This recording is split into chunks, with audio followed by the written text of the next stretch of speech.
হ্যাঁ যাই। নমস্কার, আমি সুস্মিতা। কেমন আছো তোমরা সবাই? ঘরে আমাদের ছোট বড় নানা রকমের কাজ সামলাতে হয়। বড় কাজগুলো তখনই বোঝা হয়ে ওঠে যখন ছোট ছোট কাজগুলোকে আমরা ইগনোর করি। প্রথমেই বলবো, রান্নাবান্না শুরু করার আগে কাউন্টার টপের ওপরে এরকম একটা নিউজ পেপার বিছিয়ে নিতে পারো। রান্নাঘর কিন্তু আদতে একটা কারখানা, তো এখানে কিন্তু প্রচুর টুকিটাকি নোংরা আবর্জনা জমা হয়। তো সেগুলোকে ফেলার জন্য একটা ডাস্টবিন তো আমাদের ব্যবহার করতেই হয়। তো এই পেপার প্যাকেটটাকে আমি একদম ফেলে না দিয়ে এটাকে কিন্তু আমি ডাস্টবিন হিসেবে ব্যবহার করছি। আর যেহেতু পাতলা কাগজের প্যাকেট, তো খুব সহজে এখানে আটকে গেছে। দেখো, যখনই শাক বাছা, আনাজ কাটা বা রুটি বেলার মতো কাজগুলো এখানে হয় এই কাউন্টার টপের ওপরে, তখন কিন্তু খুব নোংরা হয়ে যায় জায়গাটা। আর তারপর রান্না করতে করতে তেলের ছিটে এসে পড়ে, তো খুব ভালো করে পরিষ্কার না করলে কিন্তু চলে না। তো একটা নিউজ পেপার যদি এভাবে বিছিয়ে দেওয়া যায়, তাহলে কিন্তু যত নোংরা আবর্জনা এসে এর উপরে জমা হবে, তখন শুধু নিউজ পেপারটাকে তুলে ফেলে দিলেই কিন্তু খুব তাড়াতাড়ি জায়গাটা পরিষ্কার হয়ে যাবে। আমি পরের দিনের জন্য কিছুটা সবজি কেটে ফ্রিজে রেখে দিই, তাতে সকালবেলা একটু সুবিধা হয়। আর আলুগুলোকে ভালো করে কেটে নিয়ে 2-3 বার ধরে জল পাল্টে যদি আমরা রেখে দিই, তাহলে কিন্তু দেখবে পরের দিনকে আর আলুটা কালো হবে না, আর পরের দিনের রান্নাটাও একটু তাড়াতাড়ি হয়ে যাবে। আর এখন যেসব সবজিগুলো আমি কাটলাম তার খোলাগুলো দেখো সব জমা হয়েছে এই খবরের কাগজের মধ্যে। তো খবরের কাগজটাকে তুলে নিয়ে ফেলে দিলেই দেখো কাউন্টার টপটা কত তাড়াতাড়ি পরিষ্কার হয়ে গেল। আর এখন বানাবো একটা স্যালাড। তার জন্য শসা, গাজর, পেঁয়াজ, টমেটোকে ছোটো ছোটো করে কেটে নিয়েছি। আর ফ্রিজে ছিল স্প্রাউটেড মুগ কড়াই, মানে অঙ্কুর বেরোনো মুগ কড়াই। তো 2 দিন ধরে মুগ কড়াইটাকে ভিজিয়ে রেখে দিয়েছিলাম, আর এখন দেখলাম এর থেকে অঙ্কুর বেরিয়ে গেছে। তো এটা কিন্তু খুব হেলদি খাওয়া। তো সেটাকে মিশিয়ে দিয়েছি এর মধ্যে, আর দিচ্ছি একটু লেবুর রস আর বিট নুন। এই স্যালাডটা বানানো যেমন সহজ তেমন সুস্বাদু আর উপকারী তো বটেই। আবারও বলবো, যদি তোমরা ভিডিওটা কোনোভাবে পছন্দ করো তাহলে কিন্তু একটা লাইক দিতে ভুলো না, চ্যানেলটাকে সাবস্ক্রাইব করে পাশে থেকো। আর নোটিফিকেশান বেলটাকে অন করে দিলে আমার নতুন ভিডিও আপলোডের সঙ্গে সঙ্গে নোটিফিকেশানটা সবার আগে তোমার কাছে পৌঁছে যাবে। বাড়িতে অনেকগুলো মেমেন্টো পড়েছিল, তো সেগুলোকে কালার করে, মানে অ্যাক্রিলিক কালার দিয়ে তার উপরে একটু ক্লে দিয়ে কাজ করেছি, আর তাতে লাগিয়ে দিয়েছি আমার ছেলে ছোটোবেলাকার একটা ছবি।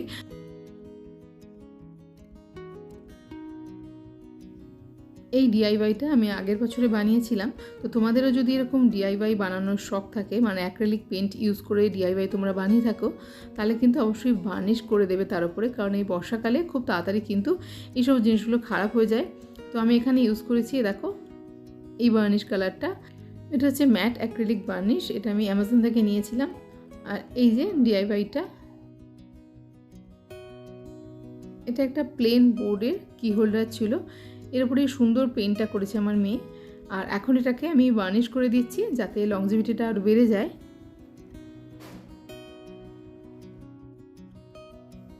সবসময় বাইরে থেকে জিনিস অনেক পয়সা দিয়ে কিনে নিই যে ঘর সাজাতে হবে, তার কিন্তু কোনো মানে নেই। ঘরের ছোটোখাটো জিনিস দিয়েও কিন্তু আমরা ঘরকে সুন্দরভাবে সাজিয়ে তুলতে পারি। বর্ষাকালে যখন তখন বৃষ্টি আসে, তো সবসময় কিন্তু দরজা জানলা খোলা যায় না। অনেক সময় দেখা যায় ঘরের মধ্যে একটা গুমোট গন্ধ তৈরি হয়। তো এখন আমি বানাবো একটা ডিআইওয়াই রুম ফ্রেশনার। তার জন্য একটা কাঁচের বাটিতে নিয়ে নিয়েছি নুন। কাঁচের বাটির বদলে কিন্তু তোমরা স্টিলের বাটি ব্যবহার করো না, কারণ স্টিলের সঙ্গে নুনের বিক্রিয়া হয়ে বাটিটা কিন্তু অনেক সময় কালো মতো হয়ে যায়। তো কাঁচের বাটি অবশ্যই ব্যবহার করো। তো নুনের সঙ্গে আমি মিশিয়ে দিয়েছি কমফোর্ট, খুব অল্পই দিয়েছি কমফোর্ট, 1 চামচের মতো।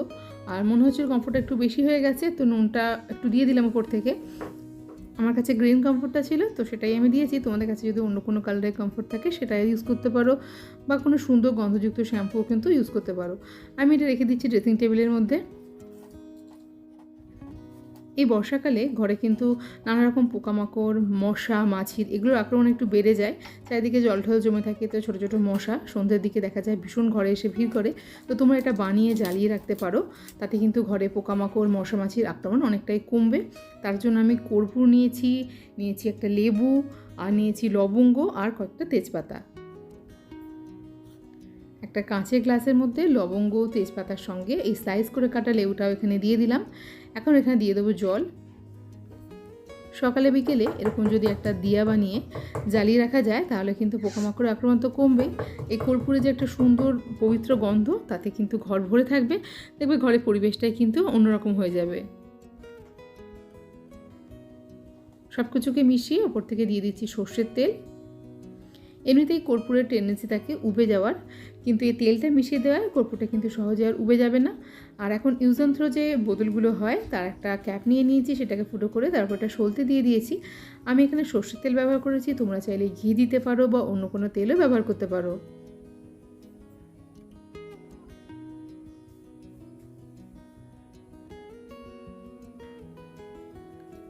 এটা খুবই এফেক্টিভ, তোমরা কিন্তু অবশ্যই একবার বানিয়ে দেখো। আর এটা কোথায় রাখি সেটাই চলো দেখাই এবার। এটা রাখবো আমার মেয়ের বুক সেলফের ওপরে। এখানে ছোট্ট একটা গণেশ রয়েছে, কটা বাগানের ফ্রেশ বেরি ফুল তুলে এনে দিয়েছে, আর এর সঙ্গে এই দিয়াটাও এখানে বসিয়ে দিচ্ছি। একটা অদ্ভুত মিষ্টি পবিত্র গন্ধে কিন্তু ঘরটা ভরে রয়েছে।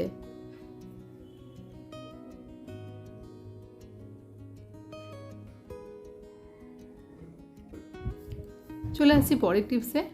আমরা সকলেই চাই পরিষ্কার পরিচ্ছন্ন জামাকাপড় পরতে বা পরিষ্কার পরিচ্ছন্নভাবে ওয়ার্ড্রোবগুলোকে মেনটেন করতে, কিন্তু অনেক সময় দেখা যায় বর্ষাকালে, বিশেষ করে বর্ষাকালে বলছি, অন্য সময় হয়তো এতটা হয় না, কিন্তু বর্ষাকালে একটা ভ্যাপসা গন্ধ বা একটা ড্যাম গন্ধ জামাকাপড়ের মধ্যে চলে আসে। ওয়ার্ড্রোবকে সুন্দরভাবে মেনটেন করতে গেলে কিছু কিছু টিপস আমাদের ফলো করতে হবে। যেমন ঘামে ভেজা জামাকাপড় প্রত্যেকবার পরার পরে কিন্তু ভালো করে শুকিয়ে নিতে হবে, আর একবার পরার পরে সেই জামাকাপড় কিন্তু আর ওয়ার্ড্রোবে রেখে দেওয়া চলবে না। আমি সেগুলোকে আলাদা করে এভাবে ঝুলিয়ে রেখে দিই হ্যাঙ্গারে, দরজার পেছনে কোনো একটা হুক লাগিয়ে নিয়েছি, আর একবার পরে সেই জামাকাপড়গুলোকে এভাবে রেখে দিই। আবার তারপর 2-3বার পরা হয়ে গেলে তারপর সেটাকে ওয়াশ করে তারপরেই কিন্তু ওয়ার্ড্রোবে তুলি। আর একটা কাজও করা যায়, তার জন্য নিয়ে নিয়েছি একটুখানি তুলো, আর এর মধ্যে স্প্রে করে দিচ্ছি। মানে যেই স্প্রেটা আমার পছন্দ, যেই স্মেলটা আমার পছন্দ, সেই স্প্রেটা এখানে করে নিয়েছি। আর এই তুলোর টুকরোটাকে আমি দিয়ে দিয়েছি শাড়ির মধ্যে, কারণ শাড়িগুলো কিন্তু একবার পরেই আর কাচা হয় না, 2-3বার পরার পরে তারপরে একটা শাড়িকে ওয়াশ করি।